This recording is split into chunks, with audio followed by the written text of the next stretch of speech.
James Thompson had been serving as a royal guard for 15 years. Every morning, he put on his crisp uniform with pride, knowing he was protecting one of the most important families in the world. His job wasn't just about standing still and looking serious. He had to be ready for anything, always watching, always alert.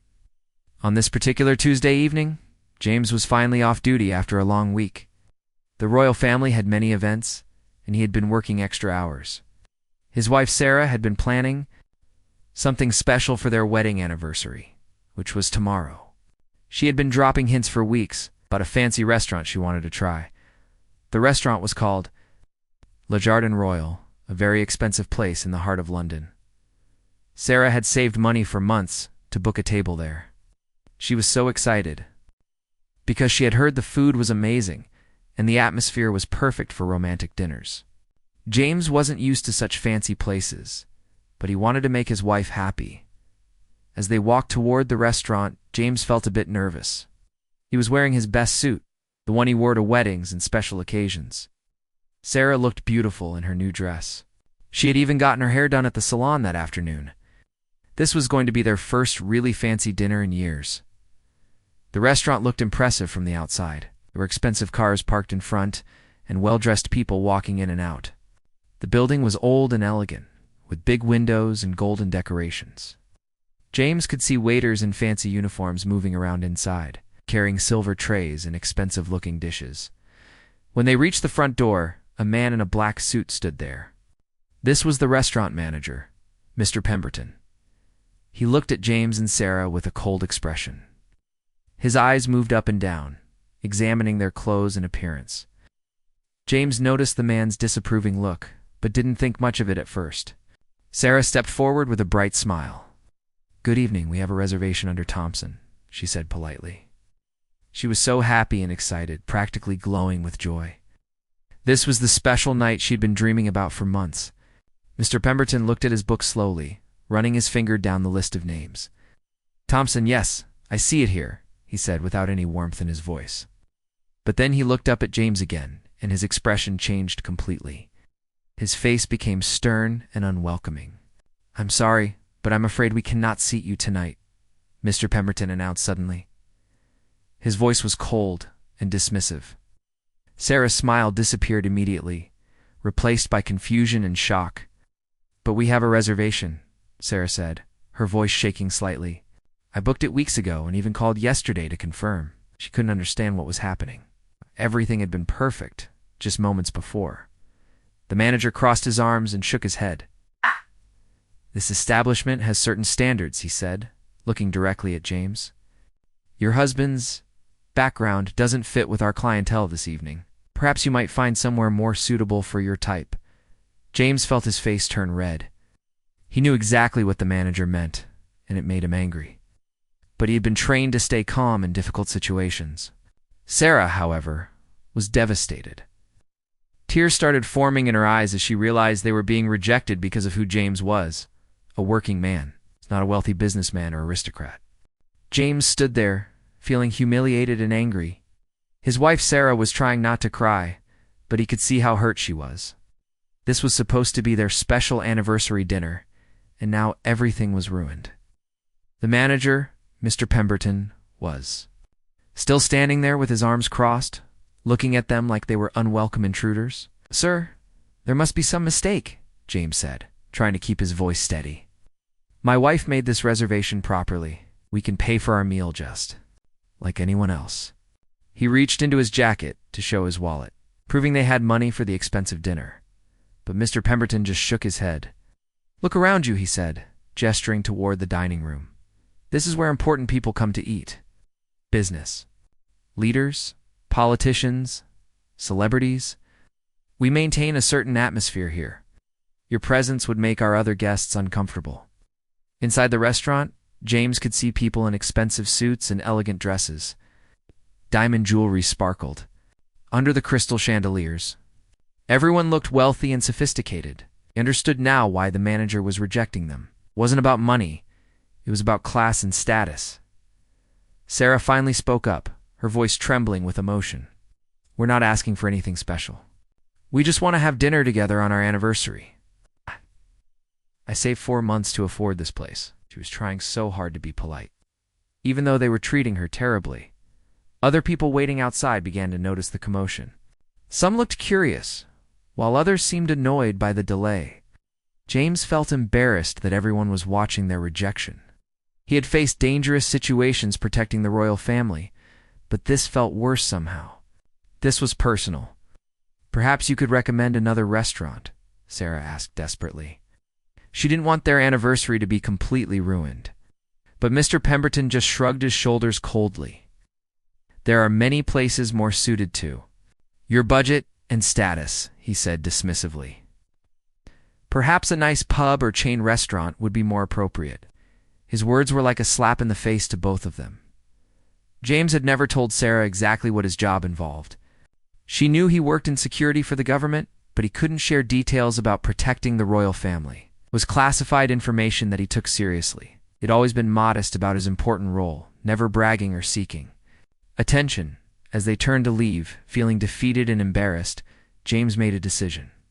He pulled out his phone and scrolled through his contacts. He found the number for Captain Reynolds, his supervisor at the palace. This wasn't something he would normally do, but what had happened tonight was wrong. "I need to make a quick call," he told Sarah gently. "Wait here for just a moment." He walked a few steps away so she couldn't hear the conversation. His hands were shaking slightly as he dialed the number. Captain Reynolds answered on the second ring. "James, this is unusual. Is everything all right?" The captain could tell something was wrong from James's voice. "Sir, I'm sorry to bother you, but something has happened," James began. He explained the situation quickly and quietly, telling his supervisor about the humiliating treatment they had received at the restaurant. He felt awkward asking for help with a personal matter, but this had gone too far. Captain Reynolds listened carefully as James explained what happened. There was a long pause on the phone, and James could hear his supervisor taking a deep breath. "James, this is completely unacceptable," the captain said firmly. "You've served with distinction for 15 years. You've protected members of the royal family with your life. No one should treat you or your wife this way." "Sir, I don't want to make a big fuss," James replied quietly. "I just thought you should know." He felt uncomfortable asking for help, but he was also angry about how they had treated Sarah. She didn't deserve to be humiliated like that. "Nonsense," Captain Reynolds said. "Stay exactly where you are. Don't leave that restaurant. I'm going to make some calls." Before James could protest, the captain had already hung up the phone. James walked back to Sarah, was wiping tears from her eyes. "What did you do?" she asked. "Who did you call?" She was confused because James never talked about his work. In detail, she knew it was important, but not exactly how important. "I called my supervisor," James said, putting his arm around her shoulders. "He's going to help us sort this out."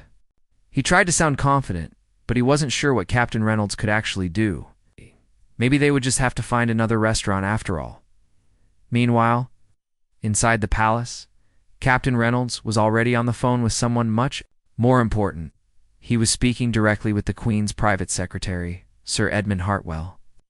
This was not a call he made lightly, but he felt the situation demanded immediate attention. "Sir Edmund, I need to inform you of a situation involving one of our most trusted guards," Captain Reynolds explained. He told the whole story about James and Sarah being turned away from the restaurant. "James Thompson has been exemplary in his service.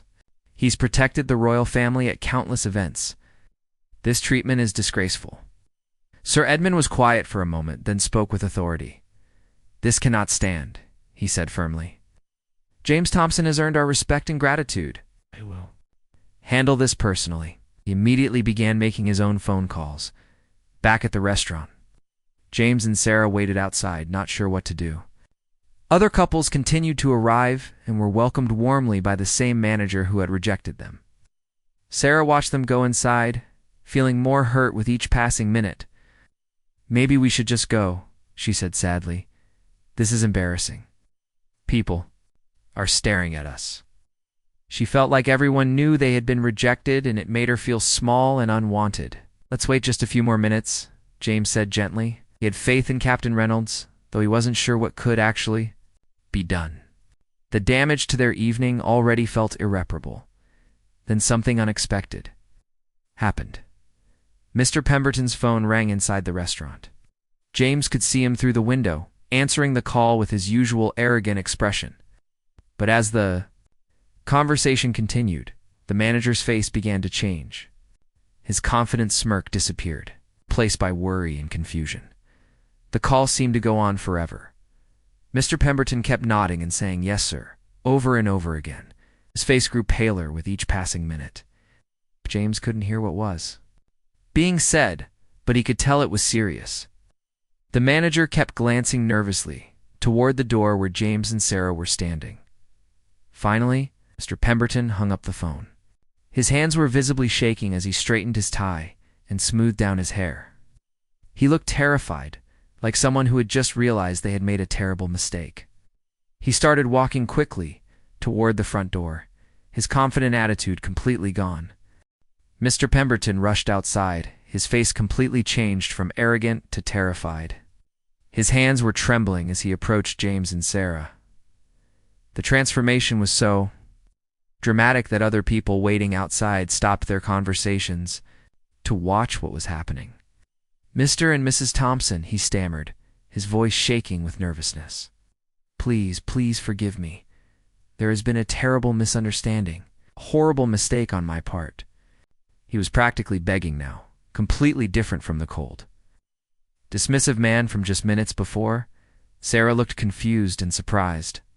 She didn't understand what had caused such a dramatic change in the manager's behavior. "What's happening?" she whispered to James, but he was just as puzzled as she was. "Please, you must come inside immediately," Mr. Pemberton continued, gesturing frantically toward the restaurant door. "We have your table ready, and I want to personally ensure you have the most wonderful evening possible." He was sweating now. Despite the cool evening air, the phone call he had received was from Sir Edmund Hartwell himself, Queen's private secretary. Sir Edmund had explained exactly who James Thompson was and what he did for a living.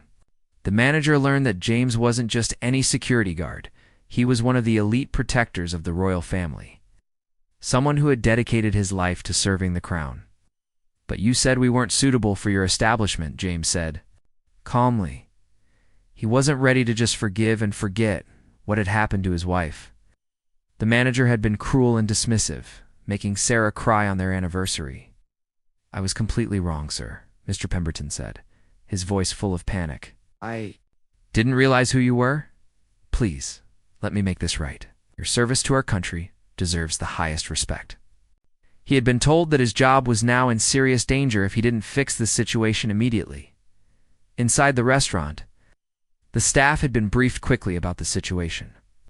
The head chef was already preparing special dishes, and the sommelier was selecting the finest wines. Word had spread among the employees that they had almost turned away someone very important, someone who served the royal family directly. Sarah was still confused, but beginning to understand that James's job was more significant than she had realized. She had always known he was dedicated and worked hard, but she was starting to see that his role was much more important than he had ever told her. "James, what exactly do you do at work?" she asked quietly as they stood outside the restaurant. The manager was still pleading with them to come inside, but Sarah needed to understand what was happening before James could answer. Another black car pulled up to the restaurant. This one was even more elegant than the others, with small flags on the front.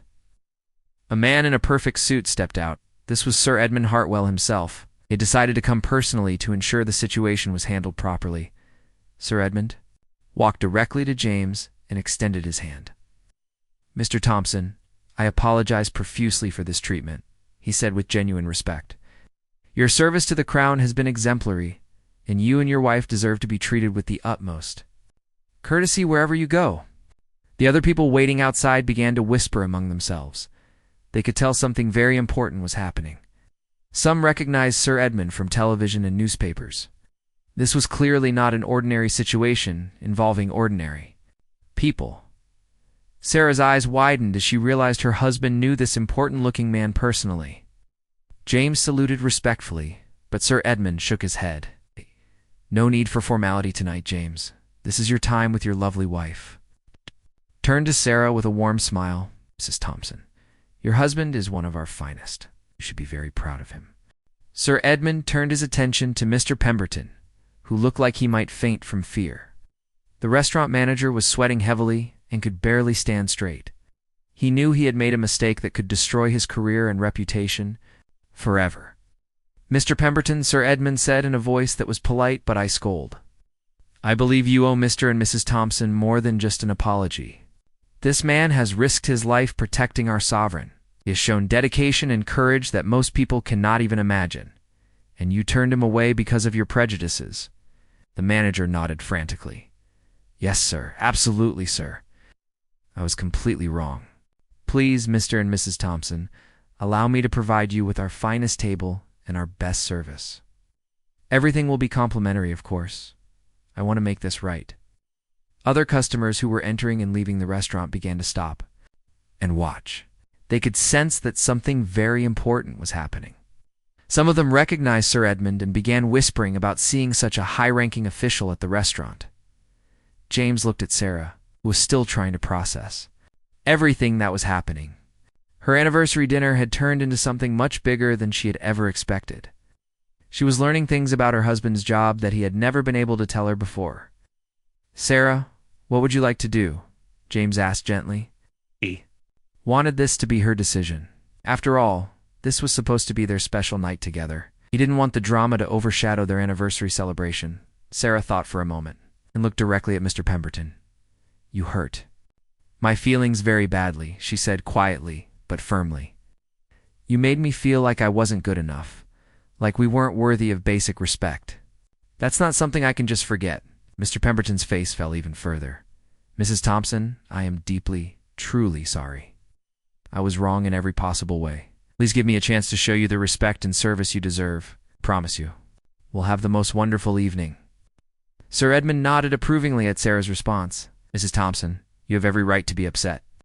However, I think you'll find that Mr. Pemberton has learned an important lesson tonight. And you and James deserve to enjoy your anniversary dinner at the finest establishment in London." James squeezed Sarah's hand gently. "Do you want to try?" "Somewhere else we can go," he said. "But if you want to stay, I think they'll treat us very well now." He was proud of how Sarah had handled herself with dignity despite being hurt. Sarah looked at the restaurant again, then at her husband. She was beginning to understand that James was much more important than she had realized. She was also curious about this world. She was getting a glimpse into a world where phone calls from the palace could change everything in minutes. "Let's stay," she decided. "But Mr. Pemberton, I want you to promise me that you'll never treat other people the way you treated us tonight. Everyone deserves basic respect, regardless of what they do for work or how much money they have." The manager nodded eagerly. "Yes, absolutely, Mrs. Thompson. You have my word. This will never happen again." He was genuinely relieved that they were giving him a chance to make things right. Sir Edmund smiled with satisfaction. "Excellent. James, enjoy your evening. You've earned it many times over." He shook hands with both of them, then got back into his car and drove away, leaving behind a crowd of curious onlookers who were still trying to figure out what they had just witnessed. Mr. Pemberton personally escorted James and Sarah to the best table in the restaurant. It was by a large window overlooking a beautiful garden, with soft candlelight and fresh flowers. The other diners watched with curiosity, as the couple who had been rejected outside were now being treated like royalty themselves. The service was absolutely incredible. Their waiter, Felipe, was the restaurant's most experienced server. He explained every dish in detail and made suggestions based on their preferences. The head chef himself came out to meet them and personally oversaw the preparation of their meals as they ate. Sarah finally asked the question that had been on her mind all evening. "James, who are you really? I know you work in security, but tonight I realized there's so much I don't know about your job." She looked at him with new eyes, seeing her husband differently than she ever had before. James smiled gently and took her hand across the table. "I protect very important people, Sarah, people whose safety is crucial to our country. I can't tell you all the details, but I can say that my job is more significant than I've ever let on. I've always tried to keep work and home separate. The royal family." Sarah asked quietly, her eyes wide with understanding. James nodded slowly. and Sarah felt her heart skip a beat. Her husband, the man who fixed their kitchen sink and helped her with grocery shopping, was actually protecting the most important people in Britain. The food was exquisite, better than anything they had ever tasted. Each course was presented like a work of art. The staff treated them with perfect respect and attention, making sure every detail was perfect. Mr. Pemberton checked on them personally several times, still looking nervous but genuinely trying to make amends. During dessert, Sarah reflected on the evening's events. "I'm proud of you, James," she said softly. "Not because of your important job, but because of how you handled yourself tonight. You stayed calm and dignified even when that man was being horrible to us." James felt grateful for his wife's understanding. "I'm sorry you had to go through that, Sarah. You didn't deserve to be treated that way. No one does." He was still angry about the initial rejection, but he was glad they had stayed to enjoy their anniversary dinner as they prepared to leave. Mr. Pemberton approached their table one final time. "Mr. and Mrs. Thompson, thank you for giving us the opportunity to serve you properly. I've learned an important lesson tonight about judging people by their appearance rather than their character. You will always be welcome here." The other diners watched as James and Sarah left the restaurant. Some had overheard pieces of conversation and realized they had witnessed something special. Word would spread about the royal guard who had been turned away, only to return with the backing of the palace itself. Walking home that night, Sarah held James's arm tightly. "This has been the most unusual anniversary we've ever had," she laughed. "I thought I was married to a regular security guard, but it turns out I'm married to someone who protects the Queen." James smiled and kissed her forehead. "I'm still the same man who burns the toast and can't figure out how to program the television remote," he said. "My job doesn't change who I am at home. But I'm glad you got to see tonight that what I do matters. And more importantly, I'm glad you got to show that manager that everyone deserves to be treated with respect." From that night forward, James and Sarah's relationship grew even stronger. Sarah understood her husband's work better, and James felt proud that his wife had seen him honored for his service. The restaurant became famous in London for the night a royal guard was turned away, only to return with the full backing of the palace. Mr. Pemberton never forgot the lesson he learned, and Le Jardin Royal became known as a place that truly welcomed everyone with respect and dignity.